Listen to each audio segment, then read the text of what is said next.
Imana ihimbazwe. Praise the Lord. Shimiye abamaze kuramya no guhimbaza. I thank you for the worship and praise. Ibyose gusa no guhindura melody ariko byose no kuramya no guhimbaza. This is all to change melody, but it's to praise the Lord. Burya nubwo wakwicara gusa ugatekereza gusa ibitekerezo ukabizamura ku Mana. Even though you may sit it and they raise your thought to the God, ukose kuba wiramya no now guhimbaza. that's a praise and worship God. Mbere tutarabwiriza Before we get into the word, bahaye ikaze kubw'ijambo ry'Imana. welcome to the word. Ubundi twari dukumburanye. We miss each other. Icyumweru cyose ntabwo ari gito. The whole week is not easy. Kubona twonge kandi kubonana gutya n'ibyishimo. To see all of us get together is very joyful. Bahaye ikaze kubw'ijambo. Welcome to the word. Ariko ntarabwiriza ndaririmba. Before we get into the word, I'm going to sing. Nije ubwiriza ndajera mwanya wawe. Going to keep my time.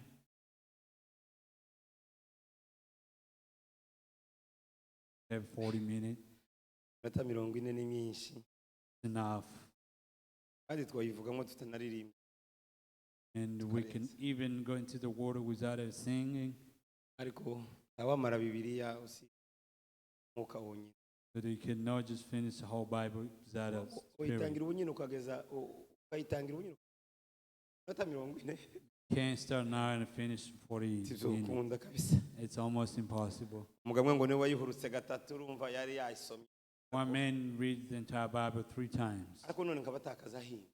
I don't know what he was be doing. Kugira ngo usome Bibiliya uyirangize use kandi uyitangize uyirangize use kandi uyitangize uyirangize use kandi uyitangize uyirangize inshuro zitatu. To read the Bible 3 times, Ufite umwanya munini cyane wo gusoma. you must have enough time to read. None ga rero mu mwanya mutoya turi bugire In a few time we have, turaza kujera umwanya neza tuvuga ijambo. we are going to keep our time, and Kandi ndagwa ari ukubwiriza ibyo mutazi. not just to preach something you may not heard. N'amagambo abantu bagenda bumva buri gihe twenda. It's a usually repeatable Ni word. nayo dukomeza muri urugendo dufite kuko. That's one strengthened in this journey we have. Imana himbazwe ba. Praise the Lord. Ntimuzinduka ngo harabatembereye. Don't take a trip while you're still here. Ariko mubaha ngaha kabisa. Please be presence connect. Gatuze.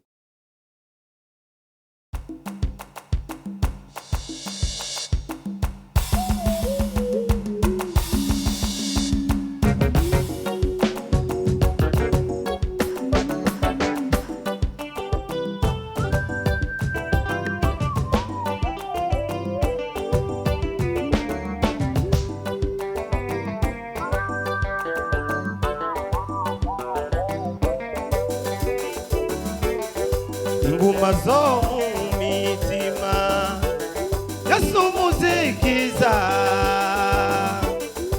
umuyigo socialisili uluhila naluke umuyigo socialisili datawe luhila naluke wekewe bula mungwani nakandi kuwehe webutibitilo edatawe kandi wenenjira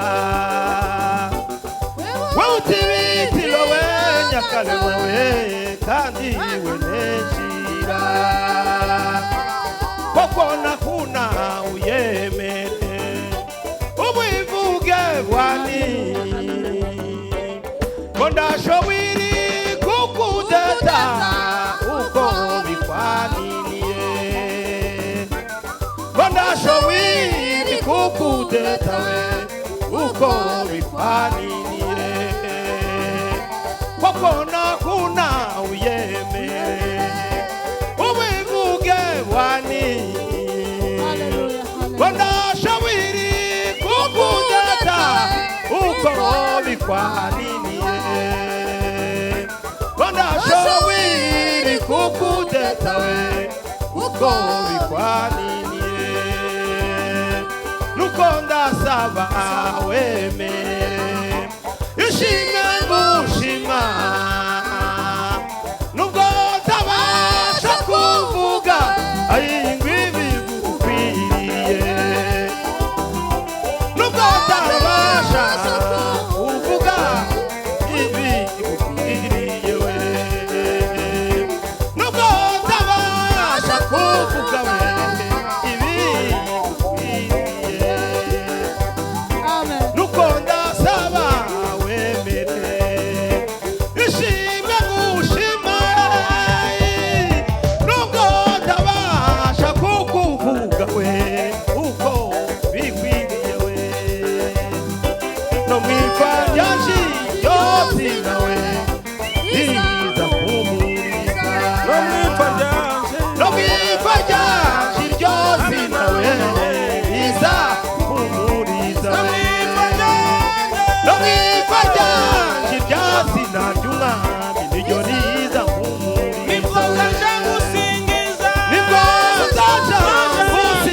bikwiriye nibwo nzajya gusingiza nibwo nzajya gusingiza kuko bikwiriye nibwo nzajya gusingiza nibwo nzajya gusingiza kuko mana bikwiriye nibwo nzajya gusingiza nibwo nzajya data gusingiza kuko bikwiriye tambirwa mana urabikwiriye mana twabonye mu bibazo mana igera akomeye hakumva imana ishitabara impunzi n'abapfakazi imana irenganura abarenganye iyo niyo mana yo kwizerwa no kwiringira dawudi yaratambye atambira imana we dawudi yaratambye atambira imana we natwe turatamba dutambira yesu we tambira umwami tambira data we tambira mami we tambira imana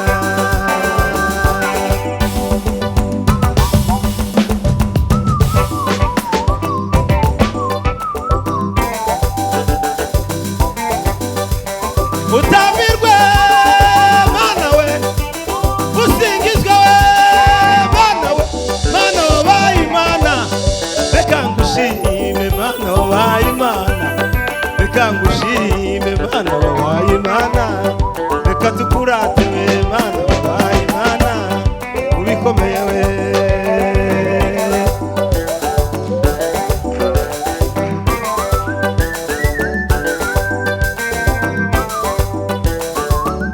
utambirwe we mana utambirwe we usingizwe we mana usingizwe nindutakura tayabakanze we generale nkande koroneli nkande bishopo nkande we ziyakire nkande we shemasi nkande bari muwe nkande iyi nkande ayi nkande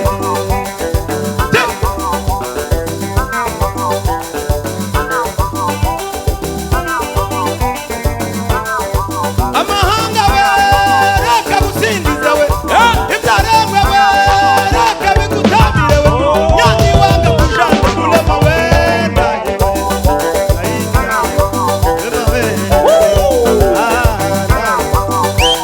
ndaye tambirwe data we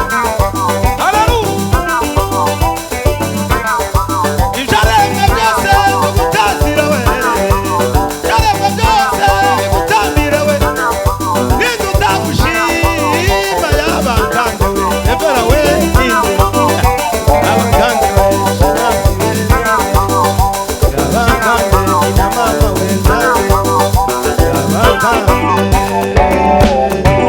haleluya haleluya amen amen barikiwe sana